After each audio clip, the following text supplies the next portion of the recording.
Welcome, everybody, to another episode of Resilient Voices. Today is the definition of resilience. Yarden went through, and his family went through, the most challenging time in Jewish history at Kibbutz Be'eri. His brother was actually one of the people that fought off so many hundreds of terrorists from actually coming in, and unfortunately lost his life. And he's right now going around the world advocating for the cause that is Be'eri and advocating for the Jewish people and for Israel.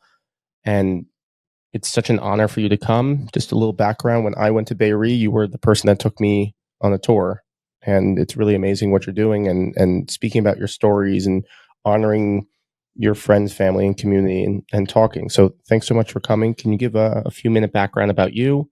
And I have some questions for you. And thank you, Yair and David, for having me.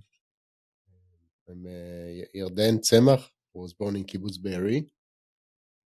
Before October 7, I was in charge of the farming industry, the orchard.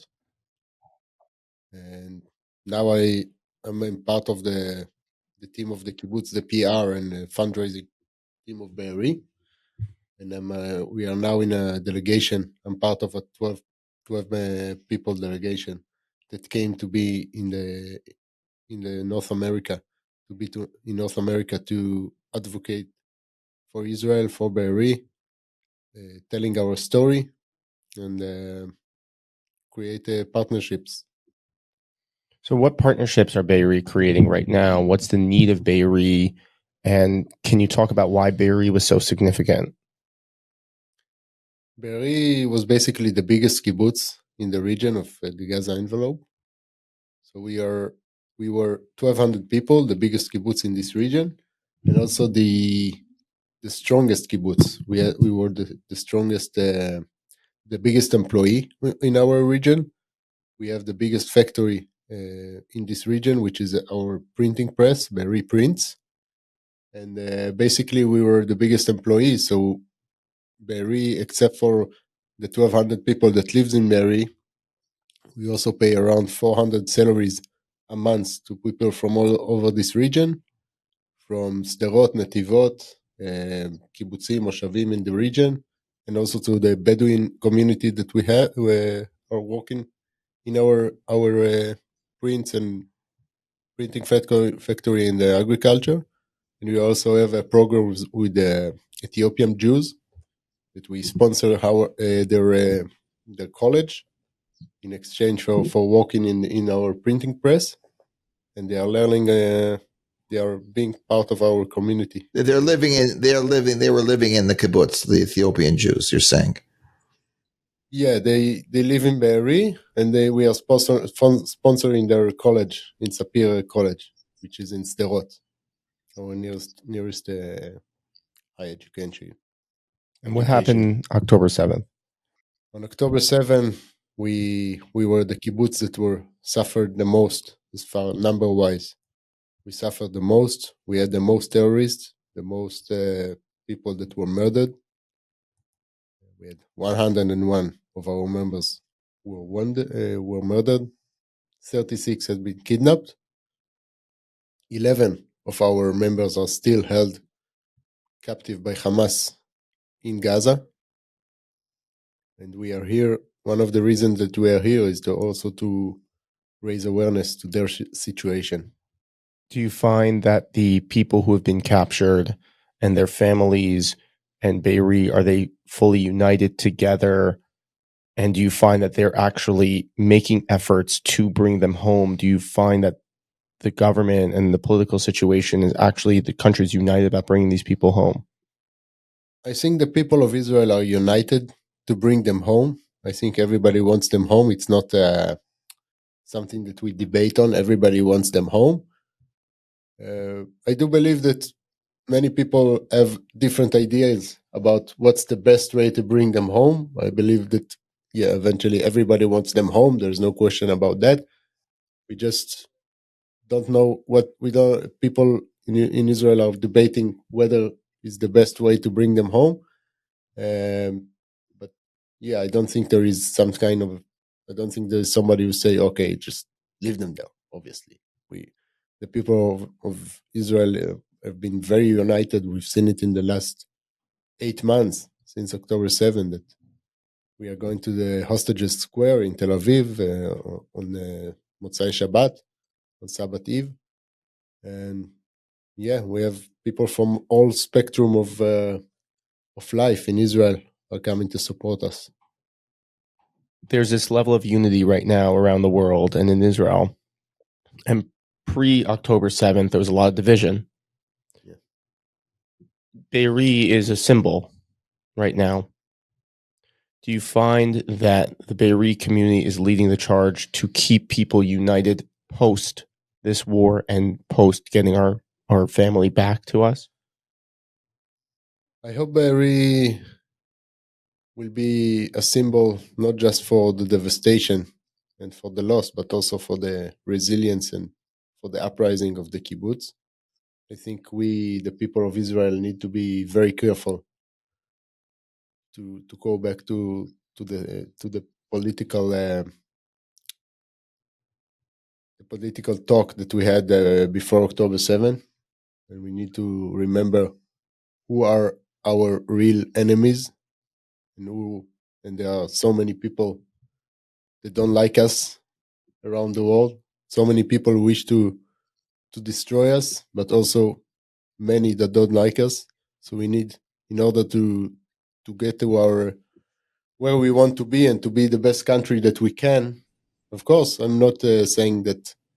I think every democratic country needs to have a multiple ideas, and we have to debate about ideas. But we need to do it in a civilized way, and to have a culture of debate, and not just fighting between us. Well, they always say, you have two Jews, you have three opinions. But so it's always going to be like that for our people. But I think, as you've pointed out correctly, it was very divisive before October 7th. And it should just serve as a reminder that, we have to be unified as a people. Certainly we're able to debate, but we always have to be unified. And I think that Bery can lead that reminder even as we go forward. Mirz Hashem, hopefully that, please God, that the hostages will be able to be returned. I'm not even sure. I mean, from our perspective, I'm not even sure Hamas has the ability to return them at this point. Just seems like they're all spread out, and maybe they don't even have that ability. They don't have that power to do that. So, and you keep finding ones that have been passed away.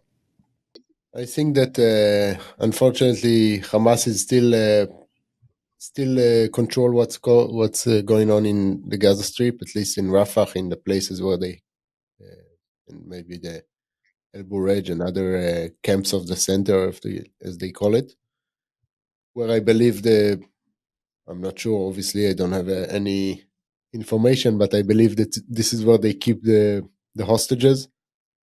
And I believe that Hamas can bring them home, but they don't want to. Obviously, they need a very good reason to bring them home, because this is their only card for survival. So they know what they're doing. yeah, Be'eri was a community that was very open and very liberal and very peace. And there was a lot of, as you said, a lot of peace activists that were living in Be'eri. Mm-hmm. And there were Palestinians that were coming in from Gaza and working. I'm assuming they were working at the factory in Be'eri, or no? No, they weren't. They didn't work in the factory. We did have had some Palestinian Gazan workers that worked in the fields, in our orchards, picking the fruits. Whether it was the avocado, the citrus, but they were picking the fruits. They did actually entered into Be'eri, because they used to come from Gaza, going to work directly on the field and coming back to Gaza. Basically, it's not like we had a choice between working with Israelis or working with Gazans. These were our only workers that we could have, and we worked with them in the last 3 years. For tens of years, we used to work with the people from South Hebron Mountain, from the area, and in the last 3 years, they brought back the Gazan workers, and we worked with both, with It- Palestinians from Judea and from Gaza. It's amazing that people say that there's some divide when you literally have people, you're employing people at Israeli salaries or Israeli wages, and they're going back to Gaza, and they're living probably much better than most of their peers, Much better. and much better. It shows the character that when people say, "Oh, this is just against this is just Hamas," that there's obviously some people who infiltrated and were controlled by the government or wherever it was that came in and caused or helped to cause this devastation. There was some rumors, and I'm just curious. There were some rumors that there were people that knew exactly which houses and where people were, and they were Gazan workers. But now you're saying that they never really went into Be'eri. How did they find this information? Well, maybe it wasn't the workers at Be'eri, but it was reported that there was very detailed information that the Gazans that were working in the areas, maybe not the fields of Be'eri, but that they had a lot of, over the last few years, it was a long process that they collected a lot of intelligence and very highly detailed information that they found these manuals afterwards. Yeah, they might even be workers that worked in the construction industry in Be'eri that I'm not sure of. I don't know specifically if they did. There were Arabs, let's say, that I don't know exactly where they came from. They might be few that worked in the last several months before October 7 in Be'eri, because we were in a process of building a new neighborhood to Be'eri. So the event might be Gazan workers that worked in Be'eri. I'm not 100% sure about that. So what's the next stage for this? What's the next stage for the Arab or Gazan workers? I mean, I was in Israel. I was in Israel last November. At the end of November, all construction had stopped. Like you see all the cranes around Tel Aviv, Jerusalem, everywhere. There's no workers. I know that they started to bring workers from other countries. I'm not sure exactly the numbers, if we came back to the numbers that was before October 7, but basically, yeah, the workers kind of stopped. They're trying to bring workers from countries like Central America or India, mostly, as far as I know. In the agriculture business, they brought more Thai people than they used to have before, because before that we had Thai workers that used to work for us, but we were limited in the amount of Thai workers that we could have. And then when we needed the extra hand, we relied on the Palestinians. So I met with the Secretary of Agriculture, Avi Dichter, several months ago, and he promised us that we could get as many Thai workers as we want, and we will never have to rely on Palestinian workers. So I hope he will keep up his word for that. I hope they do. But I don't think people realize, though, like even the advantage of the Arab workers and the Gaza Palestinian is that you don't have to, the type workers that come over have to live now in Israel. You have to build infrastructure for them. But for the Gaza and for the Palestinians, wherever they're coming from, they just go back to their home. It's so much easier. And, it's so much more advantageous to have those workers, because you don't have to worry about the citizenship or them staying in the country, because that's part of the issue. I remember hearing, with the Thai workers, Indian workers, that was part of the problem. Yeah, but the reality has changed, and part of the conception that led to October 7 is that if we give the Palestinians enough money, they won't want to attack us, and it will keep them silent, for example, or in a way. And I think this conception has failed because they were financially they were in the best situation. The Gaza Strip was in the best situation that they had for 20 years, probably since 2005. So this is also one of the conceptions that failed on October 7.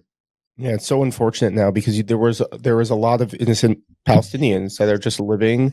And I remember after October 7th, one of the first things I said was, I feel bad for the fruit stand worker, the Gazan fruit stand worker that just wants to feed his family and have a normal life. and now he's just getting his whole life is getting hijacked. And they were, let's say they were working in Be'eri, they were working in the orchards, and they were just happy and they had a great life and they could feed their kids. And now some terrorist organization, Hamas, comes in and just rips out their life for their own personal gain. Yeah, but some of the polls, some of the polls that I saw, I mean, I don't believe anything I read. It's just like everything is just so ridiculous. But some of the polls said like 70% of the regular Palestinian people approved of what they did on October 7th. So I don't think you can just absolve them of the, like the image of the simple Palestinian worker that now, he's a victim also. I think that's somewhat of a mistake too. I think that I can stop and talk on behalf of course, the workers themselves, the ones who was working for me, for example. But I do think that most of the population in Gaza do support Hamas. We've seen it in polls, but also in houses. That soldiers went into Gaza. They say they see Hamas flags all over. They see the visa to walk into Israel, the permission to walk in Israel, and also AK-47 and the Hamas flag, all in the same room. So, of course, there were, like in any culture or society, there were people who just wanted to feed their family, and yeah, they did get more than 10 times the money they would get if they would just stay in Gaza Strip. But I do believe that most of the population in Gaza did support what Hamas did. And this is why it's so hard to differentiate between Hamas and the people of Gaza, the civilians of Gaza. Also, remember that a lot of the people who came to Be'eri and to other kibbutzim, they didn't come as Hamas soldiers, but they did come and they did the most horrible things. Whether if it was murdering, torturing, raping, and etc. Some of them were not even armed. They just came from Gaza because the border was broken. Yeah, they were just random people. Yeah, just random people that saw an open border and went and did what they did. What's the next stage for Be'eri? I know everybody wants to rebuild and reignite and start something new, but your message has been very different. Your message has Be'eri will thrive again. It's not just get us back to where we were and that's where we want to be. It's a Jewish message of resilience. It's a Jewish message that when something terrible happens after the Holocaust, after the pogroms, after any massacre, anything against the Jews, all of a sudden we don't just go back to neutral. We take advantage for ourselves, and we have this energy. We need to make it that it never happens again. And something that people keep saying is that never again, the expression here, never again. And I actually agree with that. I actually don't think that the Holocaust happened again. If we didn't have Israel, it would have happened again. Definitely. And if we didn't have people like you who had a rifle in their home that your neighbor was able to get and stop people, that never happened in the Holocaust. So I don't believe the never again phrase. So what's the next stage? How will Be'eri take this tragedy and this hell they went through and turn it into something even greater than what it ever was?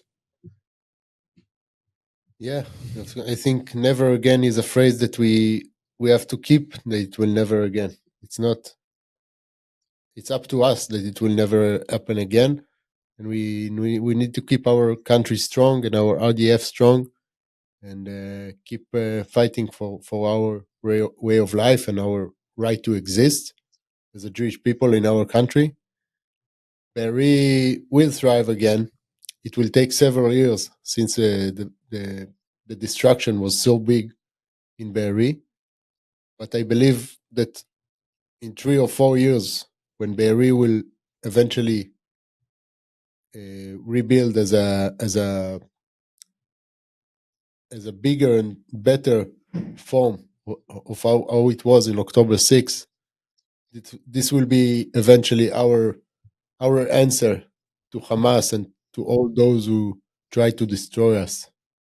And we will come back to Be'eri. Our grandparents built this place. in 1946, and they created the most beautiful and peaceful and calm, and we had a great life. And we will bring back this way of life. We will build again, and we will come back and to live there.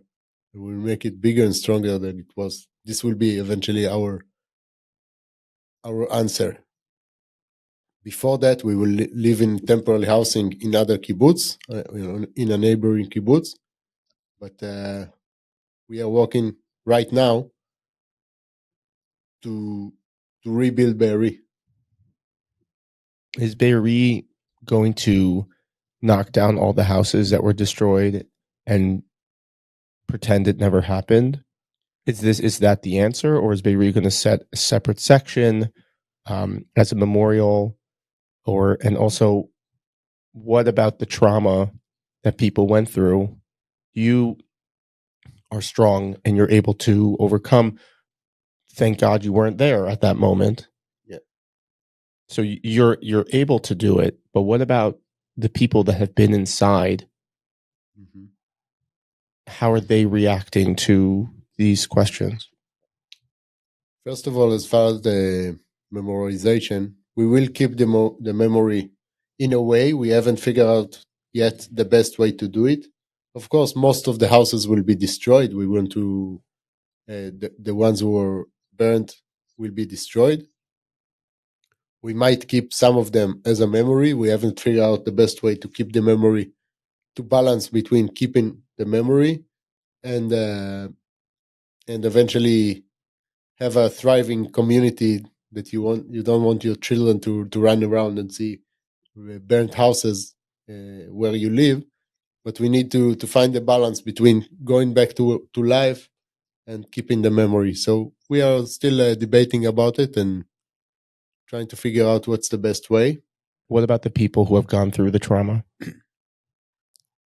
So of course, the people who've gone through the trauma, it's everybody acts or takes it differently. We are one of the things that we are fundraising to is mental treatments for everyone for the years to come, and then they will never have to worry about shortage of therapists or funding for therapists and things like that. We will want to build a resilience center in Be'eri, in Hatzerim, which will be our temporary housing, but also in our permanent home in Be'eri eventually. And we want to create all kinds of programs for resiliency and for therapy. But I think in a way, many people find the community, the fact that the community has gone through so much, but we've gone through it as a community. Many people find it comforting to know that your community understands you, and to be with the community is their best way to handle, because we are the only people who can really understand each other of what we went through, even though each of us went through something different. Some of us lost all their families. Some of us lost one family member. Some of us were in the safe room. Some of us weren't in Be'eri on that day. But as a community, we are there for each other, and this is the strength of community. You have that shared experience for sure.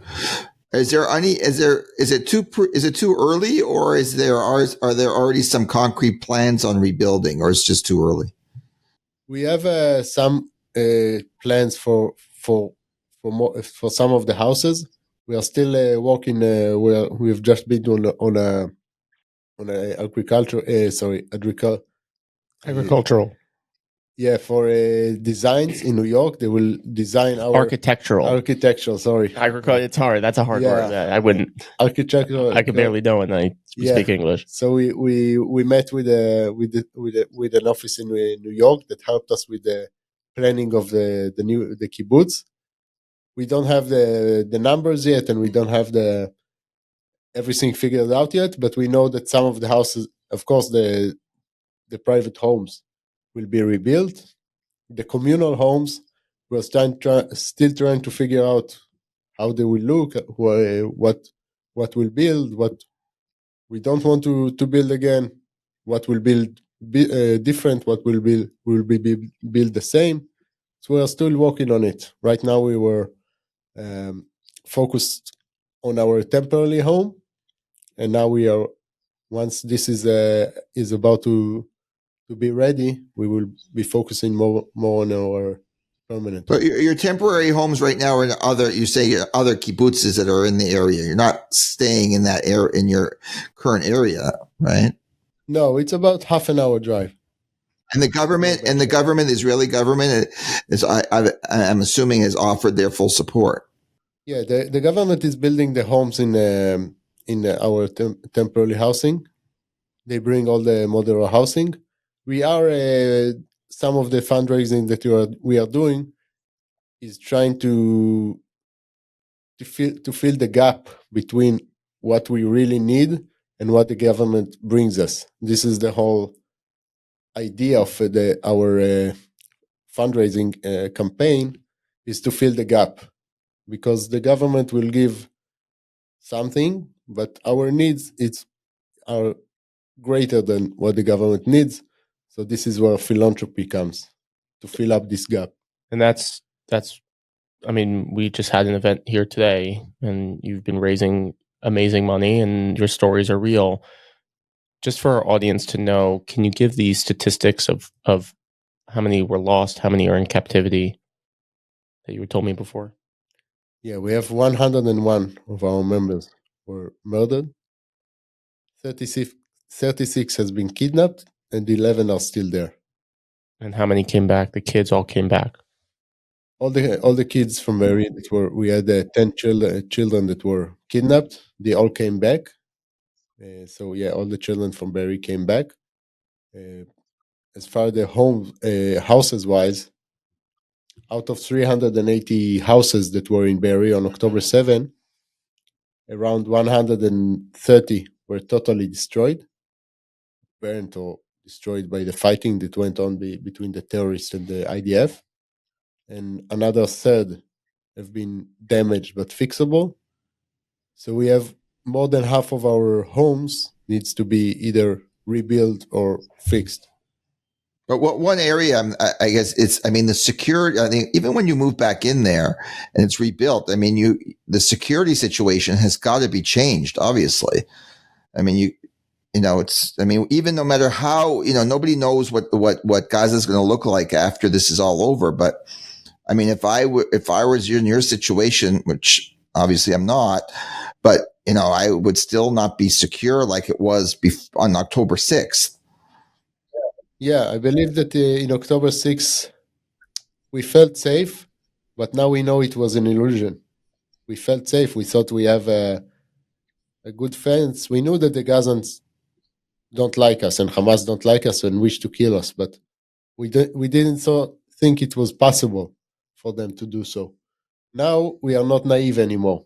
We lost naivety. So we know that it was an illusion, and we need the situation to change, both in Gaza, but also the way we handle our own security. Yes. Definitely. What is the defining moment of Be'eri? What is this resilience that, because there's a lot of other kibbutzim that got affected, but they're not doing this. Why is it that Be'eri and you and the heart is able to continue fighting? What's that defining moment? What's that defining part in Be'eri, that secret sauce that allows you to keep fighting? I can't speak on behalf of other kibbutzim, but if you ask about Be'eri ourselves, is that I think Be'eri was a very strong community before October 7, and we are still a strong community. Be'eri was a place that it was a symbol before October 7, symbol of strength, and it was a place that we were proud to live before October 7. It wasn't that we left there. We lived there because we had no other options. Everybody chose to live there because we wanted to live there. and we were very proud to live there, and we are still proud to be part of the Be'eri community. And I think this is what gives us the strength to rebuild the pride that we had in our home. Thank you so much for coming. Thank you for being part of this. How can people find you? How can people get connected? And we'll be donating through our charity $1,800 to Be'eri Thank you. specifically. How can people get involved, and how can people get connected to you? You can share the JNF link for donations to Kibbutz Be'eri through your podcast, and I'm Yardi85 in Instagram, Yarden Tzemach on other LinkedIn and other social and Facebook. And Thank you so much for coming, and thank you for fighting for what we all believe is our family. And thank you for standing up when it's so hard. Thank you, and David, for having a. Thank you, everybody, for listening. Offer our full condolences, of course.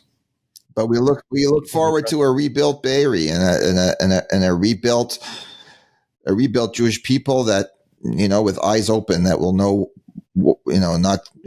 to know who our enemies are, that are not ourselves, but who our enemies are, and that we're going to be prepared. And what is your brother's name, Hebrew name? Shachar Tzemach. Shachar ben. Shachar ben Shlomit v'Doron Tzemach. Thank you. Thank you for coming. We'll see everybody on the next one.